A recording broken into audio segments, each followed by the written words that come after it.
Hi, Saji. Hey, Peter. How are you?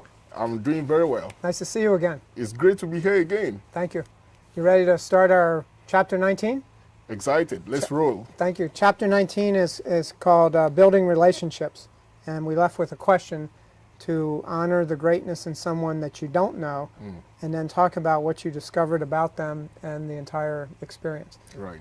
So rather than tell a story, one of my stories, I wanted to share a story that I heard at a leadership summit just about 5 years ago in 2013. One of the speakers was an author by the name of Laura Scroff, and she wrote a book called The Invisible Thread. The Invisible Thread was about her encounter with an 11-year-old boy that she met walking to work one day in Manhattan in New York. He was 11 years old and he was panhandling on the street, and he stopped her and said, "I'm hungry. How do I get food?" And she walked by him and she turned around in a split second and she just asked herself, what is an 11-year-old boy doing on the streets panhandling?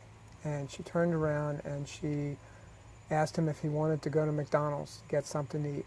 And she took him to McDonald's to get something to eat, and that started a relationship. She met with him every Monday for 4 years. Wow. And bought him lunch, and they talked, and around that time she decided that she would invite him to her house.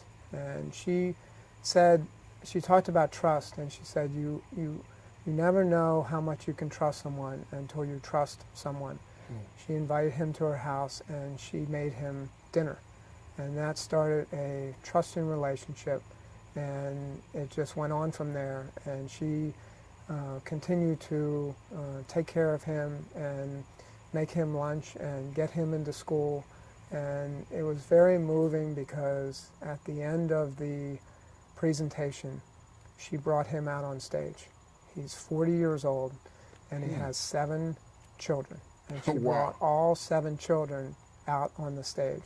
And her point was that if you care enough about people, you really can break the cycle. And she broke the cycle, and it was all based on trust and developing a relationship. So I thought that was a really great story. And she told that story, told his story, and I'm now telling his story. So I really liked that idea of being hungry. He was hungry as an 11-year-old boy, but I think as individuals, we're hungry to tell a story. We're hungry. I'm hungry to tell my story. You're hungry to tell your story, and we just want someone to give us permission to tell the story.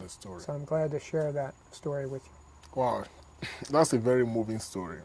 Really, really touching. Thank you. I can't imagine what would have happened if she had just turned away or never turned back. Yeah, and kept on walking. And kept on walking, Yeah. which is what we do most of the time. Yeah. We look at the change from 11 years to 40 years.